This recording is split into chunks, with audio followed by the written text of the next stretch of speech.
नमस्कार दोस्तों, जय हिंद। मैं रवि मोहन शर्मा। कल 25 तारीख है और एमपीपीएससी का प्रारंभिक परीक्षा का पेपर है। कई दोस्तों के विशेष आग्रह पर मैं एक मोटिवेशनल वीडियो लेकर आया हूं। तो आप लोगों को पता होगा, ये आप जो देख रहे हो कौन है ये? इनका पूरा नाम है साईखोम मीराबाई चानू।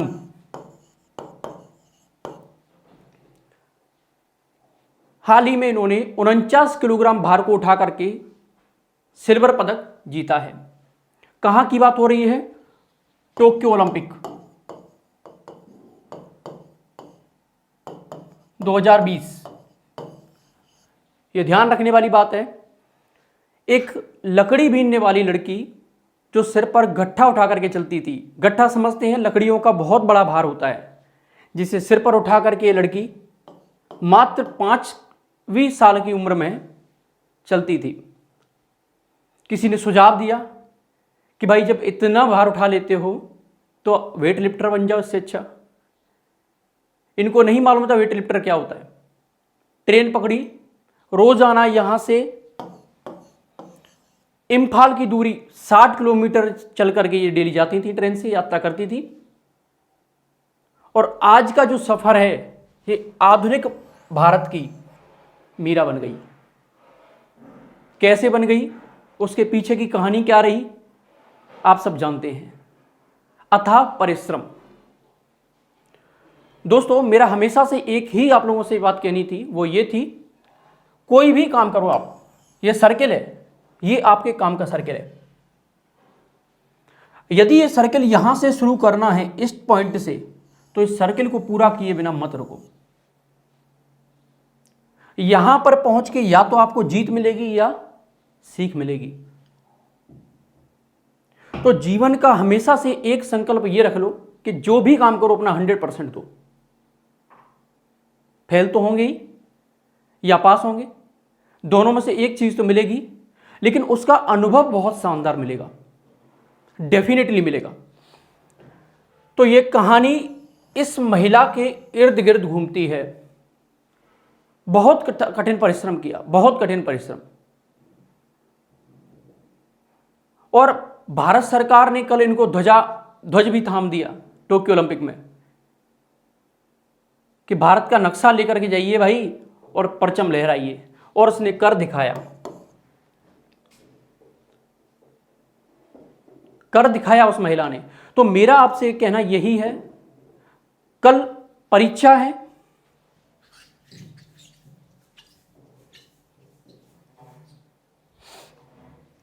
परीक्षा होना शुरू है कल 25 तारीख से।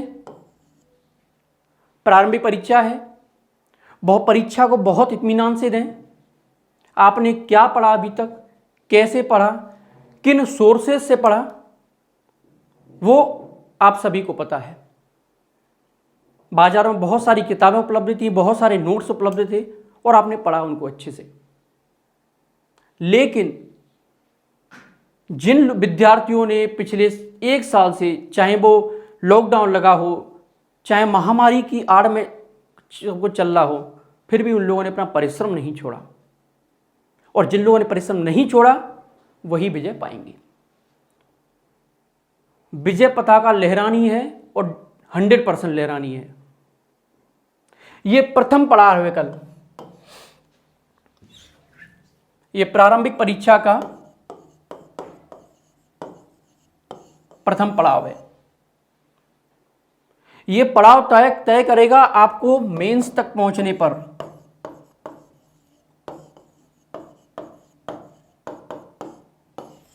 उसके बाद साक्षात्कार।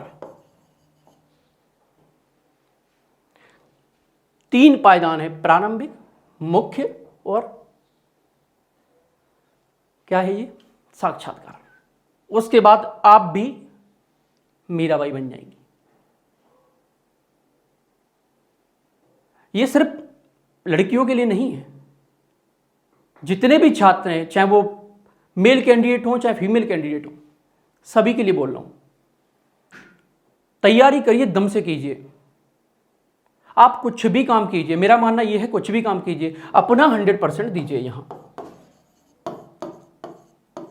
यहां अगर 100% दे दिया तो आप लंबा खेल जाएंगे, ये पारी लंबी खेल जाएंगे आप, और लंबी पारी खेलना जरूरी है।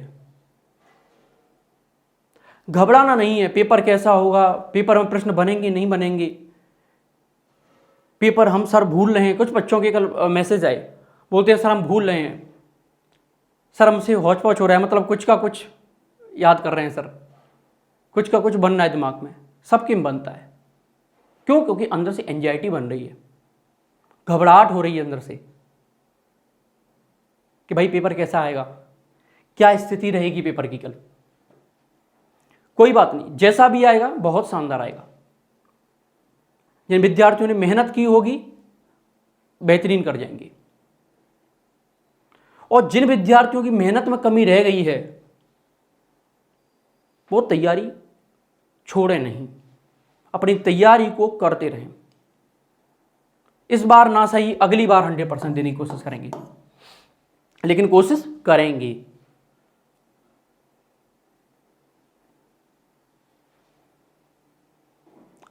डरना क्यों, भयभीत क्यों होना भाई, परीक्षा ही तो है।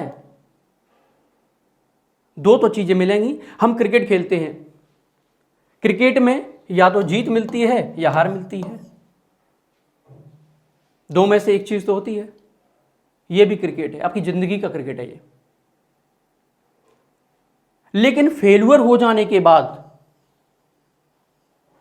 अगर आप फेल्यूर हो गए तो कोई जिंदगी नहीं रुक जाएगी उससे। दोस्तों जिंदगी नहीं रुकेगी, सही जिंदगी तो यहीं से शुरू होगी। असल जिंदगी हार के बाद ही शुरू होती है, याद रखना इस बात को। क्यों? क्योंकि यहां से फिर आपके संघर्ष के दिन शुरू हो जाते हैं,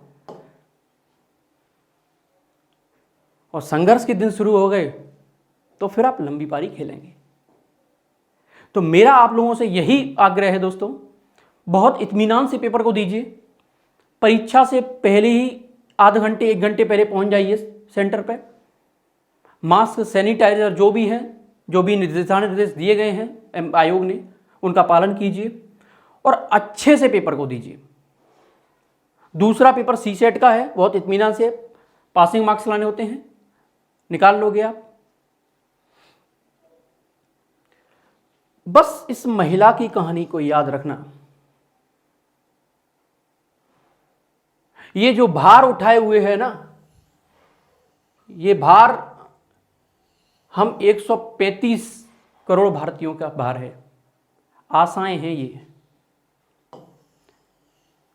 हमें विश्वास था कि ये महिला करेगी, 100% करेगी और लंबा खेलेगी, वो खेल के आई है। तो वही विश्वास मैं आप लोगों पे जता रहा हूं कि 100% आप लोग अच्छा करोगे और सफल होंगे। आप कोशिश कीजिए, बस दम से कोशिश कीजिए, लगना चाहिए कि हां कोशिश की है। यूं ही नहीं कि एग्जाम देने चले गए, उसके बाद आकर ये बता रहे हैं सर एग्जाम बेकार गया। एग्जाम बेकार क्यों गया? सर लॉकडाउन में पढ़ाई नहीं हो पाई थी। क्यों नहीं हो पाई थी भाई? कोरोना ने बोला था आपसे पढ़ाई न करने के लिए, या आपको अलग से आकर के बोल गया था कि नहीं जब तक मैं हूं तब तक पढ़ाई नहीं करनी है? ऐसा नहीं करना है ना। Practice makes man perfect. आपको क्या लगता है टोक्यो ओलंपिक खेलने के लिए गई तो सीधा बिस्तर से उठ करके आंखें धो करके सीधे चली गई? नहीं। कहा जाता है कि इन्होंने पिछले 5 साल से महिला अपने घर पे 3 बार गई है मात्र। समझ रहे हैं? 5 साल से कोई महिला 3 बार अपने घर पे गई है मात्र, और लगातार प्रैक्टिस कर रही थी, लगातार प्रैक्टिस कर रही थी। तब जाकर के स्कोर को डेवलप किया, तब जाके भारत की झोली में रजत पदक फेंका है। तो कोशिश कीजिए, 100% सफल होंगे। इसके साथ ही आप सभी को गुरु पूर्णिमा की बहुत बहुत शुभकामनाएं। मैं आशा और विश्वास करता हूं कि आप लोग बहुत अच्छे से पेपर देने जाएंगे। देखो फेल्यूर मत होना, बस कोशिश करना अपनी 100%। बाकी फेलियर हो भी जाए ना तो घबराना नहीं, मैं साथ हूँ, कुछ बड़ा करेंगे, ठीक है ना। तो इसी के साथ विदा लेता हूँ। जय हिंद, जय भारत।